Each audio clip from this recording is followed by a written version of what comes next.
Whether you are listening, whether you are viewing, wherever you are, whether it's morning, whether it's afternoon, whether it's evening, I bring you greetings from my journey with Paula G. I am your host, Paula G, and I am so glad that you have chosen this time to spend with us. You know, I always say that time is precious. It is the one thing that you cannot get back. So for you to think it not robbery to spend this time with us is truly, truly appreciated. So greetings to each and every one of you who are tuning in for the first time. And for those of you who have chosen to continue to make this journey each and every week, we thank you so much for continuing on the journey. We also have to give love. We have to give a shout out to those who have chosen to be a part of this journey through their underwriting support. And that would be indeed our underwriters. We appreciate each and every one of them so very much because without them, we would not have the means to provide this program of which we could stream across a variety of platforms and air on a variety of platforms. We have been so blessed since we started this journey to expand the platforms, the networks, the streaming networks, all different aspects of technology to spread the word of the journey. So we thank our underwriters. We're just so grateful for our underwriters. And if you're interested, if you have a business, you have a product, you have a service, you're looking for worldwide exposure, reach out to jerryvoicelive at gmail.com or Paula at paulagvoice.com. Put underwriting opportunities in the subject line, and we will be sure to follow up with you and have a discussion about how we can share our journey and you can share your business, product, or service with our audience. So we thank you all so much for that consideration. I also invite you to stay connected with me throughout all social media platforms. Paula G Voice, very simple across the board. Paula G Voice, as well as my website, paulagvoice.com, where you'll find my book, my courses, blogs with inspiration and motivation and encouragement and some tips on how you can juggle this journey called life while walking in the gifts and talents that God has given you. A radio show, a television show. If you missed the live broadcast, the streaming, you can go to my website and there are playlists there. And they're always being updated and there are changes that are being made there as well. So paulagvoice.com. Make sure you check us out. Like, share, subscribe. Y'all know the drill. Well, once again, we thank you all so much for joining us. And today I want to share with you something that I've been experiencing lately. And it's been shared with me through other individuals who have been sharing some of the same things. And it just had kind of got me to thinking about some things. So I want to share those with you and you can let me know. You can always email me, paul at paulagvoice.com, if you have any questions, comments, or concerns, feedback from any of the programming. But I want to talk today about how our thoughts shape our world, how our thoughts shape our world. And when I was thinking of this topic, there were different things that came to mind, different experiences that I've had. So as of recent, I've been hearing a lot of what we call, for my particular age group, old school music. And with the technology now and how these songs and this music is streaming, sometimes you have the lyrics that will display across the screen while the music is playing if you're watching a video or what have you. And I don't know if y'all have had this experience, but you know that it might have been a song that you grew up on. Maybe it was more than one song. And you would sing along with it. You knew the lyrics, and maybe there was a part of the song you weren't quite sure what they were saying, or there was a part of a song where you thought you knew what they were saying. And you've been singing those lyrics all these years, only to find out that that's not actually what they were saying. Now, I don't want to cite any specifics because I don't want to, mention any particular artist. But it has been comical listening to these songs all these years and then seeing the lyrics scroll across the screen. I'm like, oh, that's what they were saying. It sounded like this, but that's actually what they were saying. Or it was something totally different from what you thought it was. Yet the way that you thought the lyrics were being sung shaped your thought either about that song or about a connection you had to it or a memory or something of that nature. So for the most part it's been rather comical, like, it's I'm in my sixth decade and I'm just realizing that that lyric is actually something else. And all this time I was feeling a certain way about this song based on these lyrics. And now I'm looking at it differently because I'm like, okay, that's not actually what they were saying. And then there have been incidents where, as a child, as a young person, you shaped your thought or you shaped your feelings about family members or friends. And now that you're in a different season, maybe you have had the opportunity to look back, maybe you've had the opportunity to have conversations with certain people. You're now finding that the situation, the circumstance, the thought, the feeling that you thought had been there all of these years actually was not the actual case as you've had these discussions. And you find yourself saying, you know what? All these years, I thought you were, and you can fill in the blank. I thought you were upset with me, or I thought you didn't even remember that, or I thought you were feeling some kind of way, whatever, however you can fill in the blank. Have you found yourself in that situation? And for me, it has changed how I have thought about certain individuals or how I have viewed certain individuals. And those kinds of things have been relayed to me as well as I've had conversations with some young people who are now adults and how they have expressed, my opinion, my feeling, my view, my perspective on a situation as I was growing up, or a relationship with a family member or members as I was growing up, or observing that relationship between family members as I was growing up. I always thought, you can fill in the blank, and never knew, you can fill in the blank, and now I understand why, you can fill in the blank of whatever it is, and your perspective changes. And with that sometimes comes certain feelings. Sometimes it brings guilt upon the person that they now have a revelation.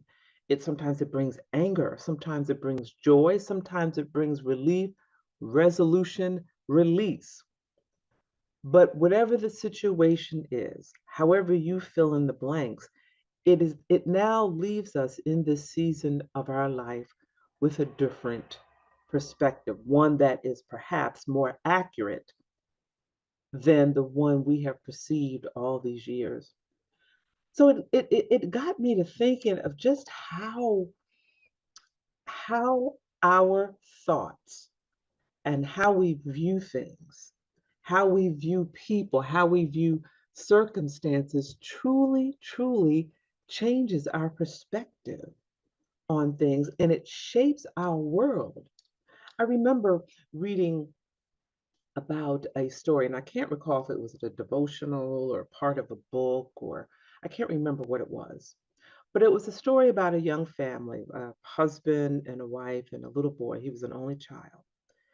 And he cites an incident where he's an adult now, but as a little boy, maybe 6, 7, 8 years old, he created this art project in class at school for his mother and worked hard on it most of the school day.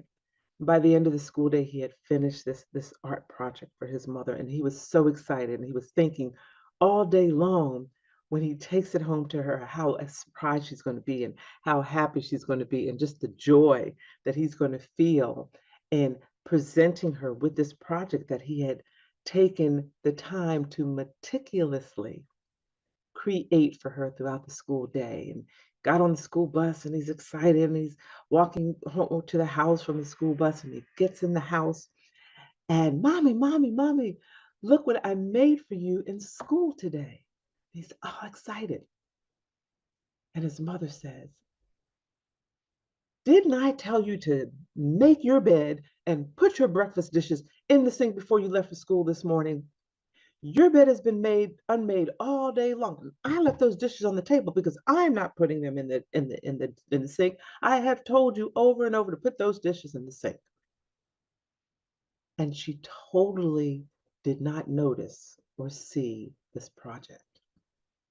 And those kinds of incidents happened throughout this young man's childhood. He would come home all excited with something. Maybe this time, if I share this with her, I show her that I got an A, or I won something at school, or I kicked the ball far, or whatever it was. You know how children come and they're sharing all of their little excitements throughout the day. But each time he was met with, didn't I tell you to do such and such? Oh, that's nice, but you should have done so and so. I've got to get ready for work. I've got to get dinner started. All of these things that mom would throw at him coming through the door. So he got to the point where he became quite bitter. He just became quite bitter and closed in to himself. Yet he continued to try to seek his mother's attention. And as he got older, those efforts to seek her attention became negative. Every time he got in trouble at school, it was to the point where she had to come up to the school to pick him up. And even though she was upset, at least he was getting that attention. It was negative attention. And by that point, to him, negative attention was better than no attention at all. And throughout his young life, this manifested because he felt my mother doesn't love me. I'm a burden. She's always fussing. And I just can't seem to do anything right. And his behavior in trying to get his mother's attention over and over repeatedly wound up in frustration for him, to the point where he just felt unwanted. He felt worthless. He felt unloved. And he began to abuse drugs. He began to smoke. He began to drink. He became an alcoholic. He became a drug addict, got himself in trouble, juvenile, wound up in jail, all of these negative things. And throughout, his mother would be like, I just don't understand what is wrong with him. He's got a roof over his head, clothes on his back. We provide his needs for him. I just don't get it. I don't understand why he has had a lifetime of trouble. And in one incident where he was released from jail, and he was found himself at his mother's home. And by this time, I believe the father had passed away. By this time, I believe the father had passed away. And the mom was sitting there, and I think they were sitting at the table, and she says, I just don't understand you. Your father and I provided for you. You had a roof over your head. You never went without. I don't understand why you have this lifetime of making these bad choices. And through his rehabilitation, he had gained a bit of counseling and therapy.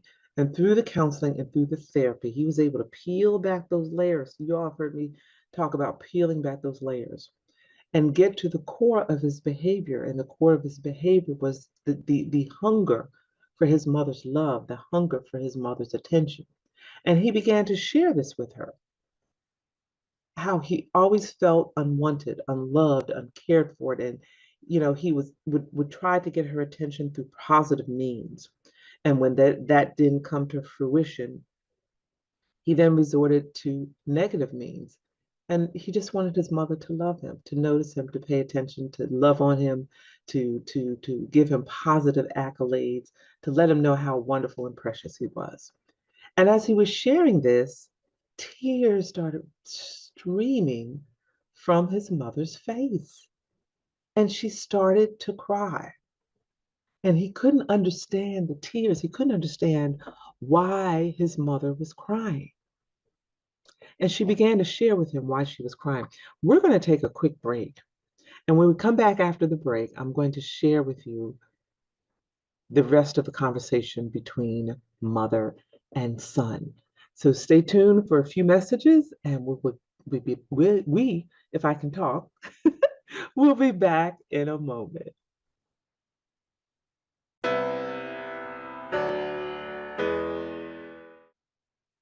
And welcome back to My Journey with Paula G, where we are juggling this journey called life while walking in the gifts and the talents that God has given us. Now, before the break, I was sharing with you a bit of a story about a young man who, throughout his life, sought his mother's attention. And initially, he did so through positive means, but when that didn't render results, he then resorted to negative means of getting her attention. And he got to the point where he felt that negative attention from mom and getting attention, uh, getting my mother's attention through negative means was better than not getting her attention at all. And he was sharing with her that his objective, his goal, his desire was just to be noticed, to be loved by her, for her to give him accolades and to tell him how much she loved him.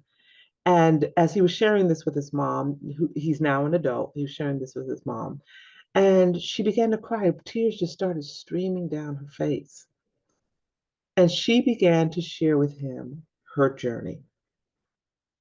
And in that moment, she realized how her journey affected her son. She realized how her journey shaped his world.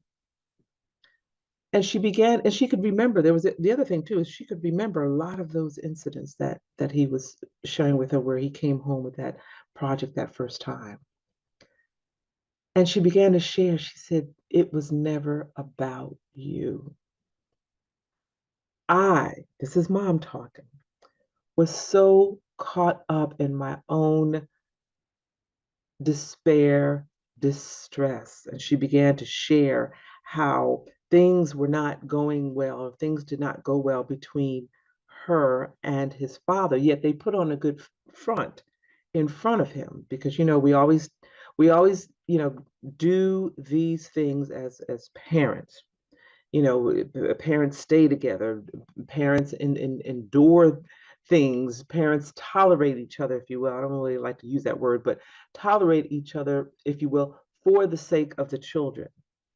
And so we may put on this front that, life is beautiful and, we're one big happy family.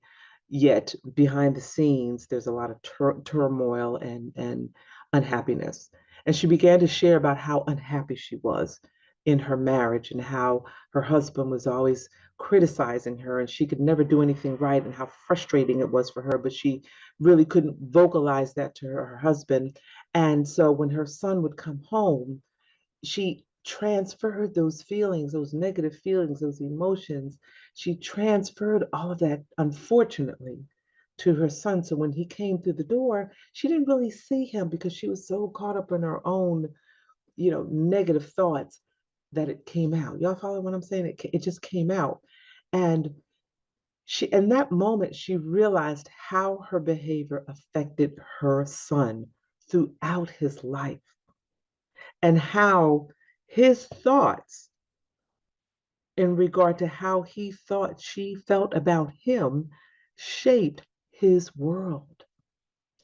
And in that moment, there was a lot of healing between mother and son. There was a lot of healing. She was able to listen to him in all of these incidents throughout his life, and how her responses made him feel. He was able to listen to her, to understand why she was feeling the way that she was feeling. And unfortunately, from her own admission, didn't quite handle it properly. And we've all done that at some point. We were in a bad mood. We had a bad situation, and someone comes into our presence that has nothing to do with that situation, and we kind of take it out on them. And in that moment, we, whether we realize it or not, are shaping their thought about us, or how we feel about them, which may not necessarily be true, but they're shaping those thoughts. They're shaping those feelings based on how we are treating them, how we are interacting them. So what's the point? What is the point of this whole story? The point is, our thoughts truly shape our world. regardless of what side of the situation you're on. If you're the person that's receiving the brunt of the venting, your thoughts will shape your world around how you interact with that person or how you think that person feels about you. On the other hand, if you're the person that is taking things out on everyone, your thoughts based on how they respond will also shape your world and how you interact with them. Because sometimes we don't realize, that we're spewing some of this stuff at people. And then when they respond in a negative way, we're like, well, what's wrong with them? Why are they responding that way? I didn't do anything to them, not realizing that subconsciously we're kind of taking things out on them. So, I always have these conversations about mindset. I have these conversations about our subconscious mind. And it just brings to light how so very important it is for us to express fully how we feel to the person that we are interacting with, to the person that we have the situation with, to the person that we have the problem with, preferably in the moment. Now, granted, sometimes the moment is not the wisest time because there may be things that we say that we may regret later because we're in the moment, we're emotional, we're upset, and all we want to do is just hurt the other person because they've hurt us. And later down the road, we think about what we've said or done. And even though we may have been justified, how we delivered has probably done more harm and more damage than the original situation itself. I heard this phrase once, so I can't quite claim it, but as my own. But words are like toothpaste. We can squeeze them out, but we can't take them back. We can squeeze out these words, but once they're out, we can apologize. We can say we're sorry, but we can't take them back because they have had their effect on the individual whom we have spewed all these negative words out to. So we really have to be consciously aware of how we carry ourselves, how we interact with our brother, how we interact with our sister. We have to discern those moments where, in the moment, I can articulate how your behavior makes me feel and what I will or won't tolerate, put up with, however you want to phrase it. Or discern, now is not the time to respond. I'm going to pull back, collect my thoughts, and address the issue later because what buried feelings never die. When you start suppressing those things, the anger and the resentment and all those things come up to the surface. They kind of simmer underneath the surface, and at some point they come up to the surface, and sometimes they hit the surface at the most inopportune moments. You know what I'm saying? The most inopportune moments. So we have to be very careful and discerning, articulating in the moment, using wisdom and silence in the moment, thinking about what it is that we need to say to express how a person's behavior made us feel, or just simply, there's an old saying, let it roll off your back like but water off a duck's back. Sometimes we have to do that as well. So we have to be very prayerful and discerning. On the other hand, when we're the individual that's receiving this, this negative energy from an individual, we have to stop. You know what? I haven't done anything to so and so. They must be having a bad day. Something else, somewhere else must be going on. And that is what this energy is all about. It has nothing to do with me. So therefore, I can't allow it to settle in my spirit. And I may need to bring it to the person's attention because sometimes the person doesn't even realize it. The person doesn't even realize how their behavior is affecting someone else. Are you okay today? You seem a little cross. You seem a little upset. Have I done something? Have I said something? And sometimes you're going, no, you have. Okay, well, let's talk about what's going on because right now your energy is just really sharp. And, you said I haven't done or said anything wrong. So let's talk. And you may be surprised that that person, that may be just what they need, is for someone to just listen to what it is that they have to say. God uses us in so many different ways that sometimes we don't even realize how or when He is using us. And in that moment, He may be using you to help the person process through whatever it is that they're feeling, to gain a new perspective, and to gain some peace in that moment, in that situation.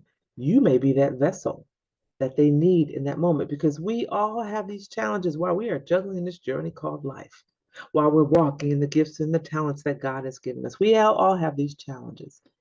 So let's begin, and some of you already have, and if you haven't, let's begin to look at things through a different lens, to open ourselves to be in position to be of assistance, of service, of help, of blessing others, of being a place where someone can feel comfortable sharing or venting, and we can perhaps help them process through some situations that they may be dealing with. And in turn, develop a better relationship between the two of you, as well as other individuals as well. So, God doesn't necessarily come down with a memo and tell us how He's going to use us, but He indeed does use us in a mighty way and in many ways.